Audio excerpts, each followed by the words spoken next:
Hey everyone, welcome to the Horror Show. I'm Cecil Laird, here to do another solo review for you guys. This one might not be so rapid, not that the other ones were anyway, but I'm doing a solo review today of Pacific Rim Uprising.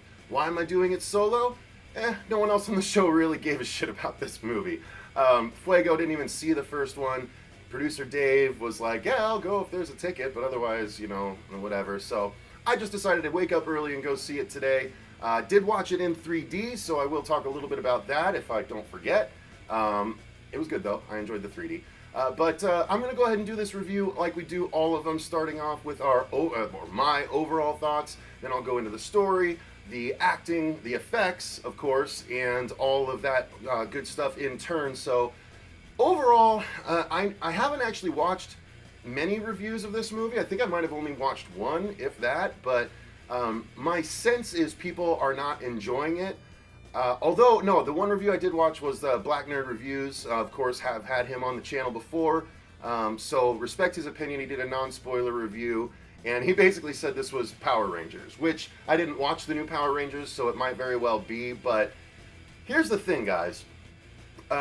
This is going to circle back to something I say pretty regularly, which is I am not necessarily the toughest film critic unless a movie is doing a bunch of things egregiously wrong. See my Pitchfork review.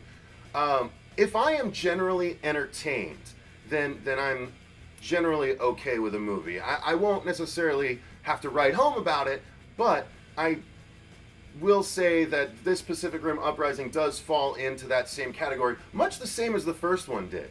This one definitely has its weak points, but overall, I was entertained watching it. The effects were a lot of fun. I thought the creatures were really cool. The Jaeger fights were cool. The acting, of course, left a little to be desired, but it's a Pacific Rim movie, so that, is pretty much par for the course. I do have to say, I did walk out of the theater, satisfied. I got what I wanted out of the movie, which is fine. I wasn't overly blown away, yeah, that was great, but I was like, yeah, it was nothing different than what the trailers promised. It was exactly what the trailers promised, and it was, I don't know that it was more kaiju on robot action than the first one, and no, there definitely was more of it, but, I don't know that it was, I don't know, it might have been, I don't know that it was better. There was more of it, I don't know that it was better, but it was still entertaining. So, going into the story, of course, you see in the trailer that John Boyega is the star. The movie was directed by Stephen S. DeKnight, who has actually not directed a feature film before. Looks like he's only done episodes of TV. Looks like he did an episode of Dollhouse, an episode of the new Daredevil series, among some other things. But this is his directorial debut, if I'm not mistaken, or at least based on the IMDb. And so he takes the shoes, or he fills the shoes of Guillermo Del Toro. And a lot of people might think that the first Pacific Rim is one of Guillermo Del Toro's weaker entries.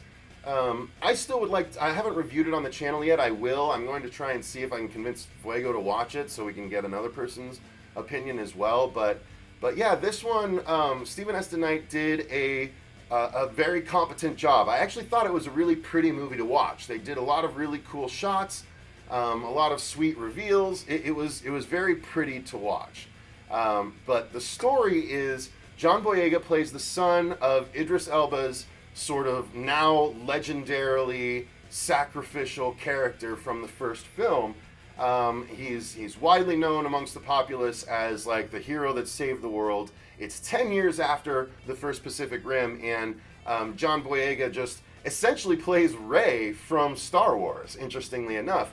He is a rogue guy. He's the son of someone important, although Last Jedi leads you to believe that Rey is not the daughter of someone important, but I think that's bullshit. I think Kylo was lying to her. But anyway, that's a side conversation. So John Boyega does play sort of, he plays the son of someone important, Idris Elba, but he is on the wrong side of the law. He is essentially stealing parts from downed Jaegers from the war, because what's essentially happened is there are parts of the world that have just never been rebuilt since the first Pacific Rim film, or the events of the first Pacific Rim film. There's downed monsters, and certain areas were just not deemed worthy to rebuild, and so he's a squatter essentially in half a mansion which is a cool setup. But yeah, he's leading these criminals to try and find and salvage parts from downed Jaegers, which is illegal.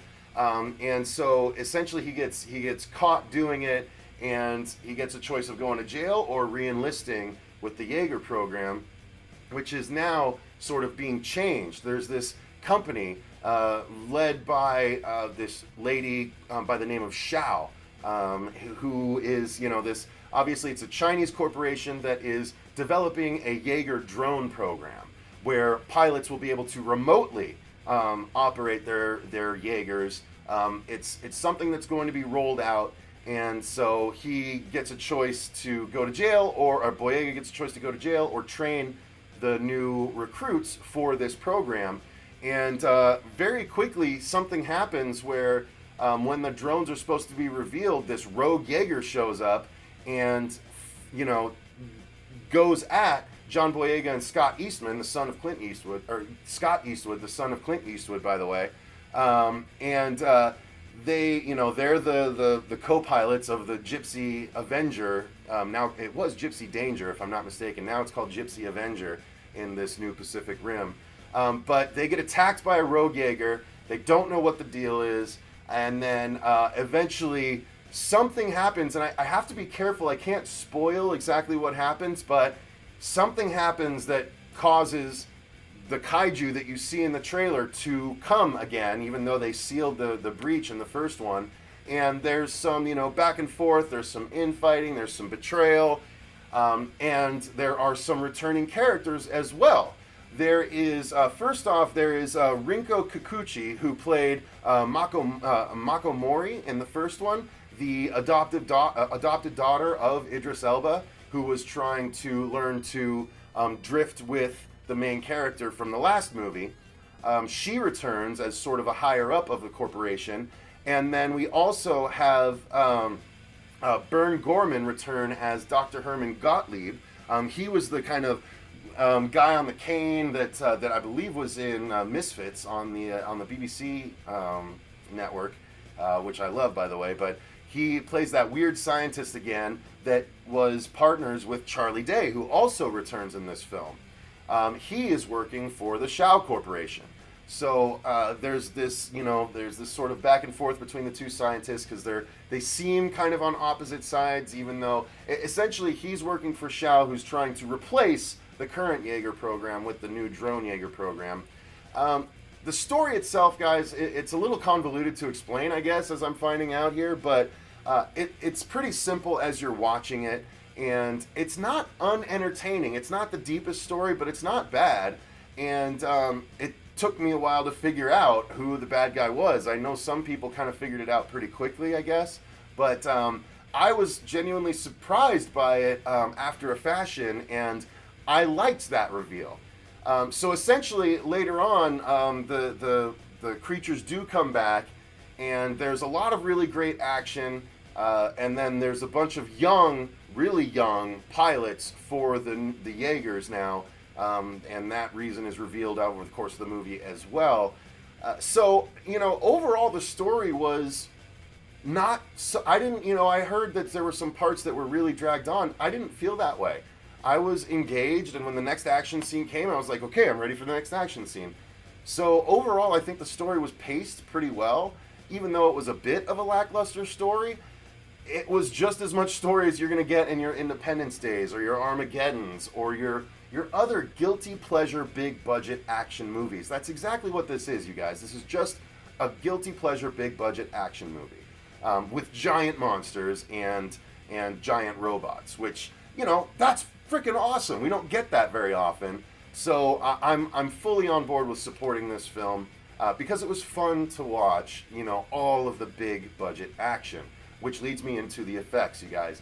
The effects in this film, I thought, were great. They didn't have to hide every Jaeger kaiju fight with rain because the effects weren't quite there. A lot of it happened during the day, and it didn't look as cartoony as you might think it does. It actually looks pretty darn good. Like, I was really impressed with how the effects look, and there is no care for buildings in this movie. That's kind of an interesting approach as well. Like, they clear out a city before a fight, and then the Jaeger with the whip is literally like, or no, one of the Jaegers is using a power to pull buildings down on top of the kaiju. And it's like, damn, really? We're at that point where it's like, fuck this building, fuck that building, you know? And they're just pulling it down on people, on kaiju. But the effects were good. The monsters, the design of the monsters were really, really cool. The Jaegers, you know, they did make each Jaeger a lot more distinctive than they were, I think, last time around.